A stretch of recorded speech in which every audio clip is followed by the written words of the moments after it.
Hi, I'm Laura. Hey, I'm Stefan, and you're listening to Attributed, a podcast library by Dreamdata. The purpose of it is to store and share all the knowledge that we have gathered across Dreamdata employees through our LinkedIn Lives, podcasts, and webinars.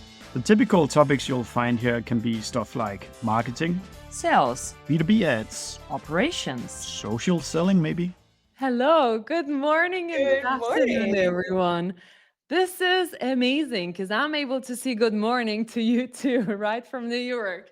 So we're running the first LinkedIn Live from our New York office. This is fantastic. I'm so happy to have you, Ashley, on this session. For this LinkedIn Live session, it's really special. Ashley, I can call you my LinkedIn friend. I am calling you my inspiration. Endless content on LinkedIn that is so thoughtful, that is going beyond just the content, but also the commenting. If you don't know Ashley, you better connect and try to figure out how she does it all, because I don't know. But we're going to talk about Ashley and her new book today and everything about the human-centered marketing. So Ashley, could you introduce yourself to the audience on LinkedIn today? Sure. Very excited to be your inaugural New York office guest. Welcome to the US. It's a great spot. I'm Ashley. I am a marketer, writer, and speaker by day, and a singer, actor, and fitness fiend by night. And I am currently in our lifecycle marketing org at Atlassian. So all the things, a little bit of personal and professional there. Fantastic. Well, there is a lot of personal stuff. And again, I don't know how she does it all, but she can do acting too. And I've seen you on stage. I mean, this is also one of the things like why I like following you, because your content is different.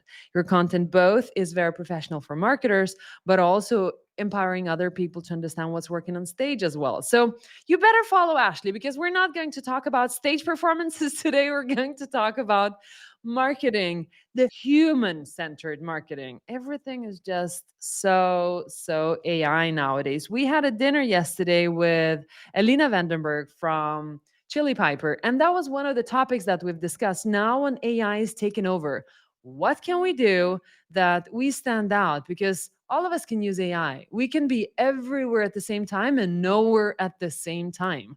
So let's start with the basics. Ashley, what is human-centered marketing? So the funny thing is it's supposed to be what marketing is in general. Somebody, when I posted the book announcement, was like, "Oh, it's sad that now we have to have human-centered marketing as a thing." And I'm like, "I agree with you. I Yeah. I don't think that should be a thing that we have to have, but it is, in terms of a phrase and a mindset." So I actually started college as a musical theater major, and then I had a medical issue with my vocal cords, and so that led me to decide that I needed to change my major. And so somehow I managed to find my way into a marketing 101 class. I opened the textbook and the first line said, "Marketing is about people." I shut the textbook and I declared my major. And from then on, I've been a marketer, right? And we forget about the humans behind the screen. At the end of the day, marketers need to be matching problems with solutions for humans. It's not about getting leads. It's not about chasing prospects. It's not about locking down a deal. Like, we use such adversarial language when we talk about our audience. And at the end of the day, it's really about building that trust, having curiosity, being transparent, and having an equal exchange of value for people. Like, and I think that's the thing again within the age of AI, this idea that we can do more, but we're so disconnected from the people, and we keep putting tools and technology in between the people we're actually supposed to serve. And when we're speaking human-centered marketing, we're in B2B space, both of us. When we're saying human-centered marketing, it is still kind of companies selling to companies. So how do you balance that part of companies feeling human enough, and then where do people come in for that to become Yeah. human-centered? So at the end of the day, companies are made up of humans, right? Like, you don't actually have Dreamdata selling to Atlassian. You have Laura selling to Ashley. At the end of the day, you and I have to get on a call together if we're going to do business.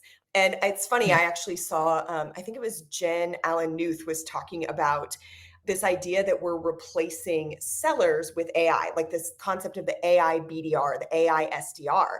And she's like, I actually think we should have AI buyers.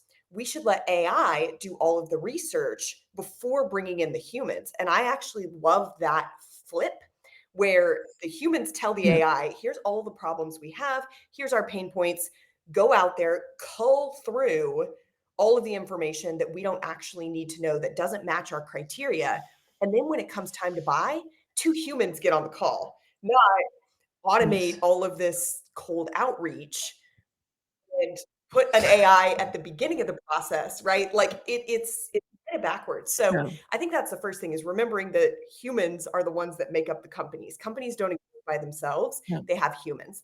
I think the second piece of this is people trust people like themselves and people buy from people they trust. And so as a company, that balance of how you show up as a brand, not just the brand promise, the vision, from a selling standpoint, but putting your people forward. And I think that's also part of what's behind this, trend of the founder-led brand. Everybody thinks, okay, we're just going to swap the company brand for a founder brand. At the end of the day, it's like, Yeah. okay, you're kind of thinking in the right direction to elevate the people, but you really have to be thoughtful about how someone shows up to build best. And Mhm. founders or executives are not always the most credible or the most trustworthy with certain audiences because they're actually too far Yeah. removed from the day-to-day business or they're too far removed from the problem space. So there's some interesting balances there that I talk about in the book that it's kind of counterintuitive in terms of who you put forward and how you think about connecting the right humans on the buyer side with the right humans on the seller side. Yeah. And how do you strike that balance? How do you choose which people should be out in the brand and which people should Yeah. be behind? So I have a whole series of chapters on this, and it was actually part of my inbound discussion. And full disclosure, Laura is featured in the book as an excellent internal influencer. You actually strike the right balance. And so I would say, you're telling everyone to follow me. I'm like, follow Laura. She has great insights. She has great data. And then she's also a perfect example of someone who's doing it right. So I do talk a lot in the book about subject matter experts, internal and external influencers, and then true thought leaders. And so understanding Okay. what you're trying to achieve, who you're trying to build that trust with, over what time horizon and what metrics. And so a lot of people get it wrong where they think being a thought leader just means having a fancy title. And they also equate thought leadership with driving leads in the short run. And I'm like, nope, you've actually got it all wrong. That's not what they're meant to do. Thought leaders are actually meant to help the audience think and act in a new direction. And so, in a lot of cases, there's super smart practitioners in the organization who are very close to the problem space and have a ton of expertise, but they haven't built a strong audience. And so, they might actually be the perfect people for the company to elevate because they can build trust with those users and the champions in the buying process. In contrast, internal and external influencers, they help you reach new audiences. And so they have that strong Mhm. credibility, but they're not really iterating on the problem space or iterating on the solution. They tend to be more, championing tactics or championing strategies that are existing. And so they can help you reach new audiences, but with existing content and ideas.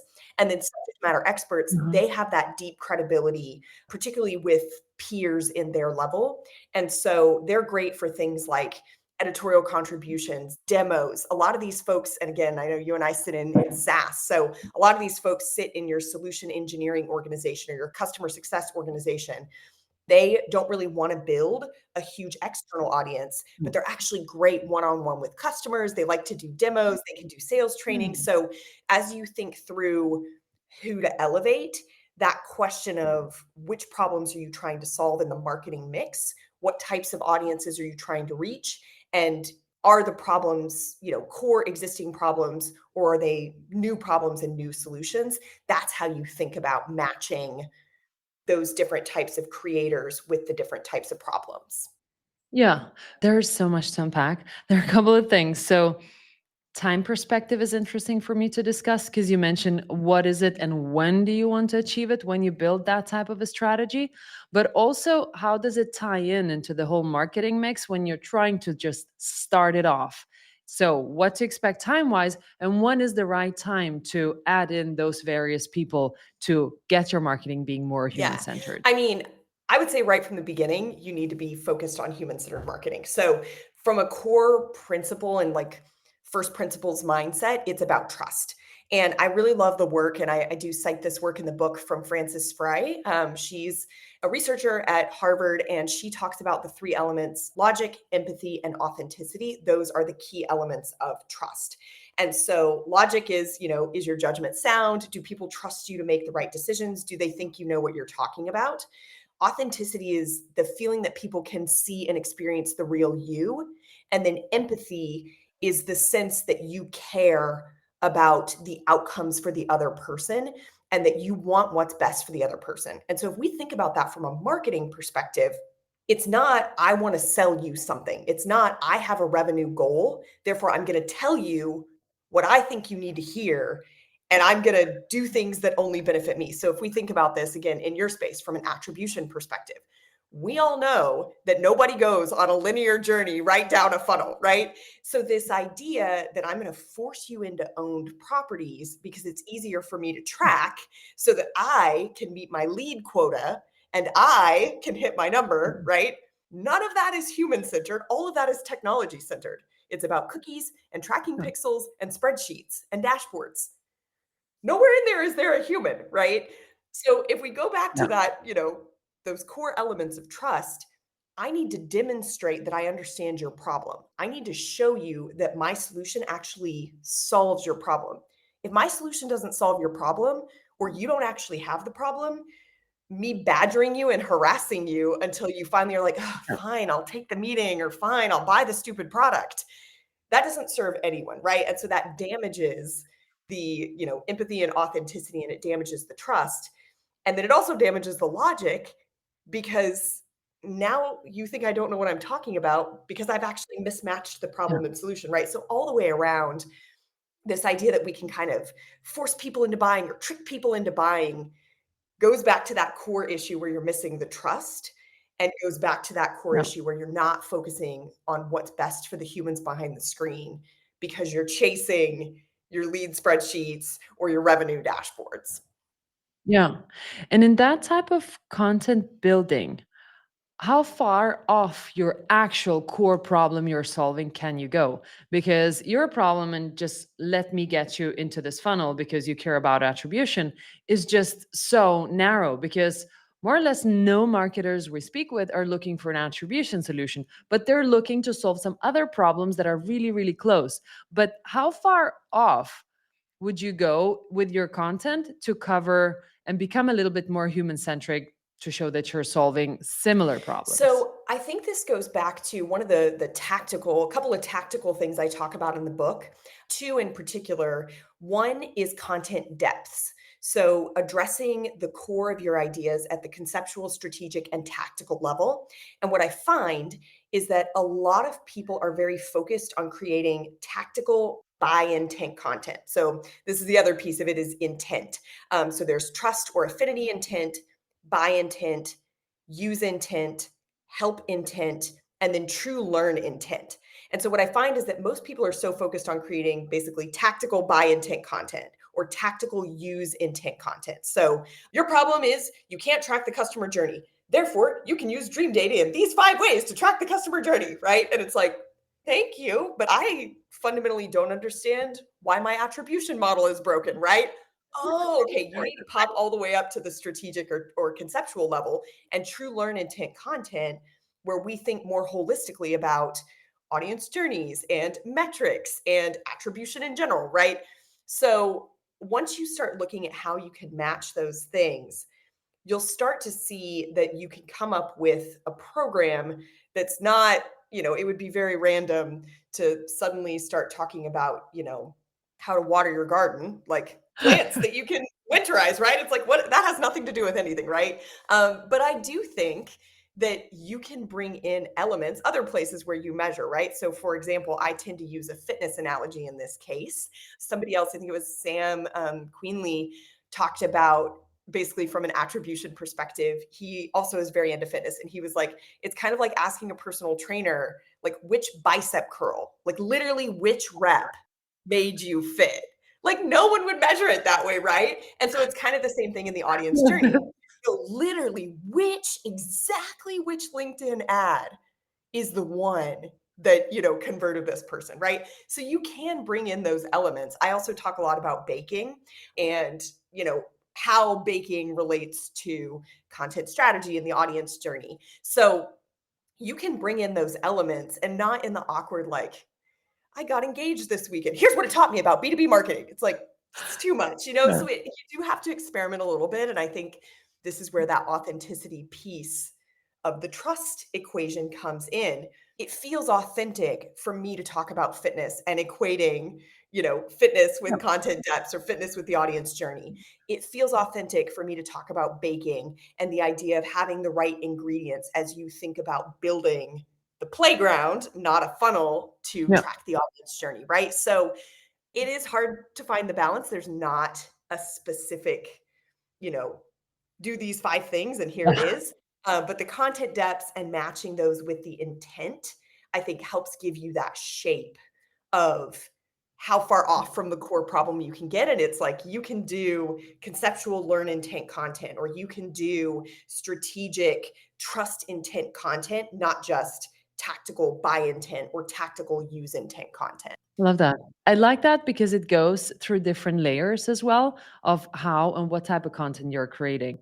But when you're saying content, how much of that is what's on your website versus to what's in your ads and what people are saying on LinkedIn who work at the companies or are influencers? So this is interesting because you do have to map narratives to assets, assets to channels, and then channels, audiences. All of that is a mix. What I normally do, and I talk about this in the book as kind of an exercise, what a lot of people do is they basically assign intent to a channel, or they think that certain channels are aligned to a specific funnel stage, and that doesn't make sense. So for example, social media is considered a top of funnel channel. And again, I just struggle when we talk about the funnel because it's like, again, you're a perfect example of this. You frequently show your own deals in Dream Data and tracking the deal cycle, the influencers or the contacts, different touch points throughout the journey. Where in the funnel is that? Like, no, that's tactical use intent content, right? Like that's what it is.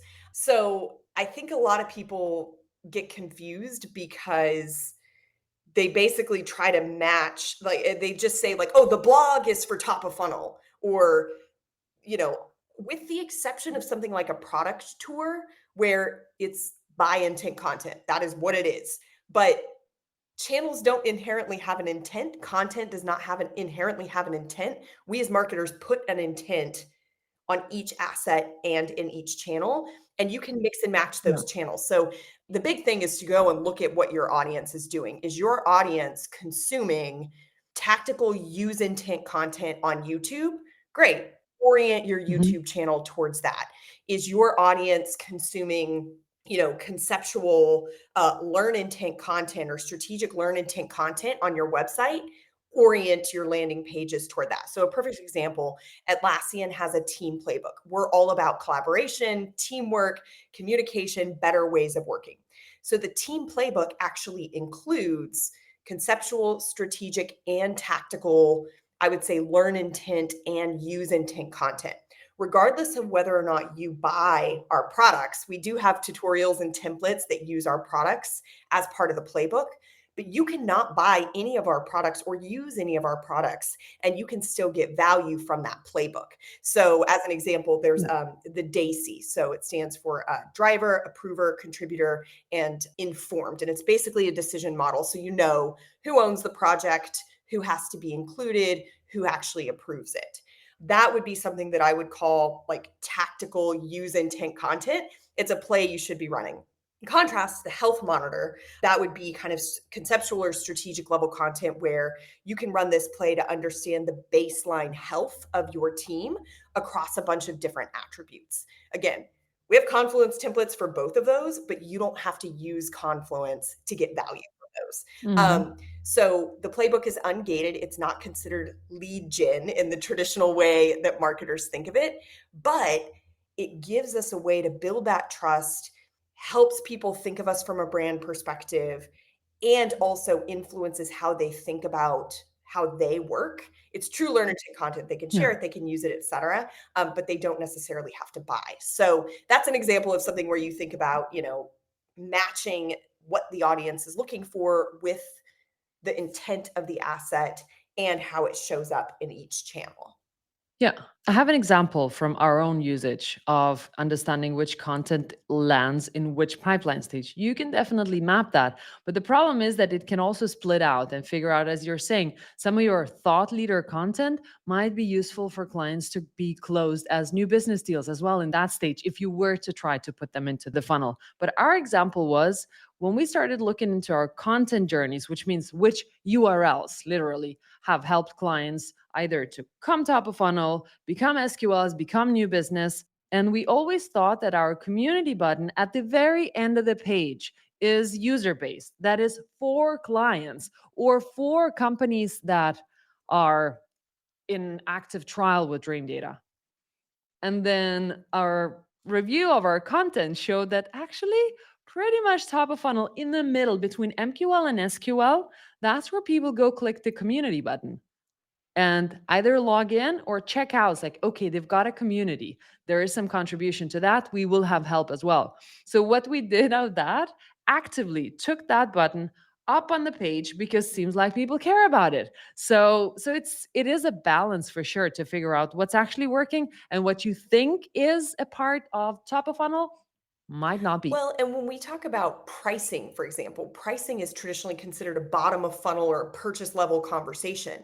But if I need to go get budget to even start a conversation, I need a baseline knowledge of pricing. So this comes up. I saw one of my now former colleagues was posting about this, and she was basically complaining on LinkedIn. She's like, all of you that gate your pricing, let me explain to you how annoying it is when I'm trying to set up my budgets. And so it's like, this is the other issue with the funnel basically doesn't acknowledge people in a buying cycle until we as marketers like acknowledge them. Like it's such a company centric mindset. It's like, oh, you're off doing your own thing, you're doing your research, you're trying to find pricing, you're trying to build trust and affinity with a brand, and I don't, as a marketer, acknowledge that you're doing those things until you fill out a form and officially become in the funnel. And it's like, no, No, Laura has no, been researching, talking, making connections, reading no. content, like forming an opinion, even about the problem space, right? Like I remember the very first time I implemented Marketo. This was like, whatever, 12 years ago at this point. And yeah, a Decades. decade when marketing attribution, like marketing automation platforms were first becoming a thing. And so just the amount of like, I didn't realize you could do this. And I didn't know that this was even a Mhm. thing. I had to go get educated about the problem space. But the way I Yeah. was doing that was through a solution because basically Marketo and HubSpot and those early map providers were inventing the category and educating marketers about what was possible. So it again, I just don't even know where in the funnel I would be when I'm just Yeah. starting to educate myself about the problem space. But it was because our CEO had gone to some meetup with other CEOs and basically came to my VP and said, this person adopted this. Should we get one of these? And so she comes to me and she's like, do we need this? And I'm like, I don't even know what are these letters? I don't even know what this No. stands for. Right. So it's an interesting debate about like what counts as different funnel stages from a marketing perspective versus what the audience is doing. The audience, nobody wakes up and is like, I shall be in the consideration phase today. Like it's a very, yeah. And so your Yeah. community button thing, I think is a fascinating comment of like, everybody keeps clicking that, Yeah. even when we wouldn't think that they are using that. Yeah. Exactly. If we were to take it back to technology and a bit of AI, how do you balance tech, because you need Yep. to, and that human part of your creative and being human centric for your buyers as well? So, what are the best practices Yeah. for the balance? I would say the humans need to keep the thinking. And that's a big area, right? We're seeing that a lot right now with like AI generated content. We see it a lot on LinkedIn and posts. People are trying to outsource the thinking. You can't have a ghost thinker. You can have a ghost writer. You cannot have a ghost thinker. And so I think that there's a Mhm. lot of opportunity for AI to help you do the execution, but the AI should not be doing the thinking for you. You shouldn't just come in and be like, hello, AI, what should I say to Laura to sell something to her? It's like, who is Laura? What problems does Laura have? Why do I think I should sell something to Laura? Has Laura already bought in the past? Like AI can't know that. So at the Mhm. most basic level, I think AI is super helpful for things like turning long video clips into short video clips and turning long form content into short form content, Yep. right? Like that's a super basic way to use it to help streamline your workflows, efficiencies. If you're going to kind of a more advanced level, so I actually used it to help me prep for a debate that I did at Inbound. Mm. And I'm very familiar with both sides of the argument. So I was basically like, I think I can argue with myself, but also get the AI to argue with me. And so what I used it to help me do was poke holes in my arguments. And so I would say, like, I'm arguing these points. Is there anything I've missed? Or I asked it to pull, I understood the shape of when I wanted to pull. And it would have taken me forever to basically individually Google what is the revenue of this? What is the revenue of that? And so Yeah. instead, I was like, hey, pull the top 15, market cap of companies like this and this because I'm trying to support this argument. And so that was perfect. It helped me do the research. But if I generally just Mm. went to AI and said, like, make an argument for why, corporate marketers are better at creating content than independent creators, it can do that, but it's not going to pull any original thinking, right? So that from a balance perspective, I think the humans have to keep the thinking. I think we will see Mhm. more and more AI do a better job at the execution. And then in the middle, there's that blend of obviously the prompting and the editing and the shaping the research and the shaping of what needs to get pulled out from an execution standpoint. But the other big piece of this is thinking through like getting all of those customer insights. Again, you can use AI to listen in on your gong calls and summarize it, right? And that's a great thing. But if you don't have a human asking the right questions or staying Yeah. curious or building a connection where somebody feels like, you know what, I trust this person, I'm going to just be honest with you, the product's not working for me. Like, I'm just really struggling with this or that, right? How often do you get on a customer call and the customer just gives you basics of like, yes, when we logged in, it was a little confusing to try to, set up a project or something. And it's like, I mean, okay, but what's really happening? That requires trust and it requires a human being curious to ask. AI can summarize the call. AI can look through Yeah. 20 customer calls and pull out the patterns to say, hey, man, this one part of Correct. your onboarding is really confusing. But the human getting other humans to say those things that AI can then pick up and turn into a pattern, that's the hard part. I love that. And we actually had a question about that as well. So I think you kind of covered it. So how to differentiate the content now where there's a perception that everything is AI, what are the ways to win in the AI era? But maybe if we were to flip this question to what you answered before, kind of how do you stand out as that human that people want to buy Yeah. from? So there's two things I'll say about this. One, again, if we go back to that trust model, that authenticity piece, part of that authenticity is transparency. And I actually think, and Christopher Penn, Katie Robert, and Trust Insights, I profile them in the book. Their radical transparency actually helps build trust. So they use AI a lot. And one of the things that I think Chris does in particular that's amazing, at the top of anything that he writes, he'll say, I used this specific tool, this specific version of the tool to generate 50% of this article. Or the human wrote 30% of this. All of the video scripts were generated by AI. So I actually think acknowledging that you are using Mhm. AI helps build trust that you are a human. If I constantly tell you 20% of this is AI, I used AI to generate these slides, I used AI to write this content. For the times when I don't use AI and it's me as a human, you can actually trust that I'm Yeah. being truthful with you because I've been so open about using when I've used AI. So I think that's the first thing. The second thing that I'll say is developing that personal brand and showing up as yourself. So, putting images from an event that are literally you, showing up on video, doing live streams like this, right? Chris actually talks about this, noting that one of the things that AI really struggles with is if I take a drink of water right now, AI really struggles with that because it's very random. And it's like there's Uh-huh. no predictability of when I pick up the water, how I hold it, how long I drink, how my throat moves when I swallow the water, right? So throwing in a bit of randomness, particularly on video, Mhm. having those vocal fillers, the way that I move in and out like this, right? Like that's very unique to me. You and I have different postures as we're sitting here. The tone of our voices is very different. The way our facial expressions work is different. And so, even showing up on video, showing up on podcasts. So, Notebook LM, for example, I've started kind of playing around with that.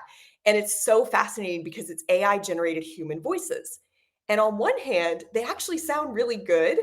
On the other hand, there's some quirks if you listen to it.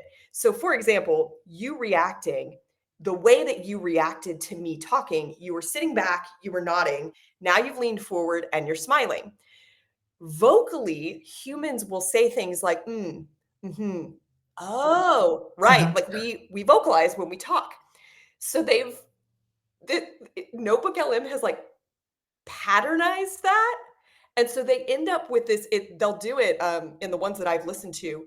The go-to vocalization agreement is mm, mm, All all the the time. time. And so it's so weird because like on one hand, humans do that where you say like, we're like, but it's the exact intonation. Every time it's mm, and it's That's like funny. humans don't do that. So I think that's a big thing in terms of standing out. It's like actually show up as a human. Put pictures of your No. face out there. Put your voice and your likeness out there because yes, video is getting better, but there's something about when an actual human shows up. It's in the eyes, it's in the face, like the Duchenne, I think is what it's called, the Duchenne smile, where if you're genuinely smiling and engaged, it reaches up to your eyes. And so you could tell a fake smile because it doesn't go to the eyes. There's something about it with humans that like we can connect, you know? And then the last thing I'll say, and this goes back to your community point, uniting the online and offline touch points. One thing that people say to me frequently when they meet me in person is that I am the same person online as I am in Yeah. person. They feel like they know me. They feel like I am myself. And that's because I am. I'm not putting something else in my writing or in my presentations that is not actually legitimately in me. And so when you meet me in person, it feels like a continuation of the conversation and it feels like I am who I am. And so bringing in those in-person touch points, the dinners, the in-person events, that's the other opportunity to really connect and make those relationships so that when you see me online, it's like, oh yeah, of course Ashley wrote this. Of Interesting. course Ashley has actually done these things because she just wouldn't try to fake us out. Like I've met her before. Yeah. She's just not that kind of person, right? So that's the other piece of this Yeah. that I think the in-person touch points do matter. I think this is new for a lot of companies, and most of the companies are just adopting AI and not even thinking the step forward. That dinner that we had yesterday with Elena, it was one of those things where I listen to her and I think, wait, you're so far ahead than everybody else is thinking. Because the reason Chili Piper is doing all those dinners and all those events and inviting C-level or inviting marketers to dinners is because this is the part you cannot change with an AI. If you Yeah. invited your people with some of the other people to dinners, they connected differently, especially if there are the right people in the room and the right discussions are being sparked. And you who are online are the same person here at the dinner table, that gives you the edge. Because if you are the person who's AI and then another person comes into the dinner and actually don't talk exactly those topics as you do, that gives a disconnect for people to trust. Because every time I meet her, the same goes with you, Ashley. The discussions that we're having, even the tone of voice on video in person and in writing is the same of what you would do when you meet the person for real. So I think this is so far ahead, and people will start understanding how crucial it is to have those human connections, because that transaction is so 2020. It's gone. If we were to move to the actionable tips for that stronger audience relationship, what are the main things that you cover in the book that people could just pick up and use? Yeah. One thing you can do today, which I rant about this, it's like my latest very tactical rant. Be transparent in your CTAs. Stop using the Learn More CTA. I don't know what's going to happen when I click that button. Am I reading a blog? Am I contacting sales? Am I watching a demo? Am I going somewhere else? Like, I don't know what's happening. So, step one, replace Learn More with whatever will actually happen when I click that button. So, read the blog, watch the demo, contact sales. In that vein, give your audience the option not to buy. So quit relying on implicit intent. You are not going to trick anyone into buying, right? Like, oh, I'm going to hit learn more and people are accidentally going to contact sales. No, they're not. No, they're not, right? Like if I, show me the pricing and I go in and it says contact sales. That is Gone. not what I thought I was doing, and I do not wish to do it, right? So give people the option not to buy. If there's and you'll see this, I do this on LinkedIn where I'll say, this is free and ungated, or register here for free. Like, yes, you have to put in an email address, whatever it is, right? Or buy a ticket. I don't just put, join me. Okay, do I have to pay to join you? Do I have to register? Do I have to sign up? Yeah. Like, do I have to click something? No. Join for free, register to attend, buy your ticket, like something in that way. And so, and again, same thing with the book. Pre-order your copy of my book. Not want to learn more? Are you going to give me a blog? Do I have to buy the book? Is the book even out? No, you have to pre-order a copy, Yeah. right? Not even just grab a copy of the book, pre-order a copy of the book so that people know when it comes out, right? So those are two things today that you can do, regardless of whether you buy the book, regardless of whether you finish watching this episode. Remove all your Learn More CTAs to make them explicit and give people an option not to buy. So that's the first thing. Second thing, actionable, you can start doing this today. And I talk about this a lot in the book in terms of how to start building those relationships. But you and I chatted about it at the beginning of the episode around LinkedIn. Start commenting, build those relationships, leave meaty comments. You get 1,250 characters in your comments. And I know that because I frequently max out my characters in the comments.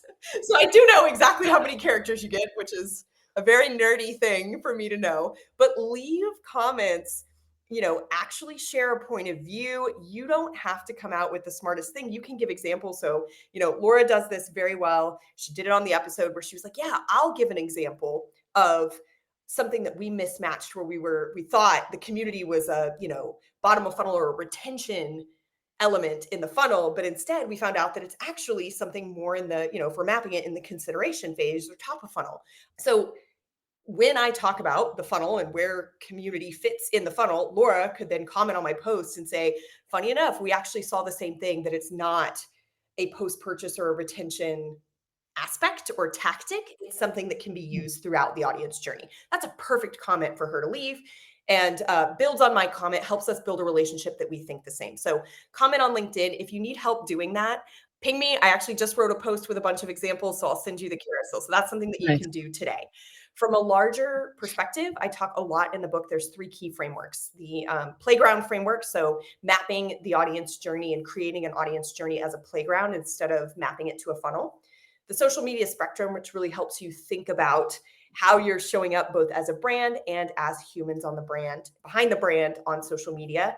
And then thought leadership and what it takes to be a thought leader, how you build thought leaders, and how those are different in terms of attributes and impact across Mhm. social media, subject matter experts, influencers, and then true thought leaders. And obviously, the entire underpinning of that is trust.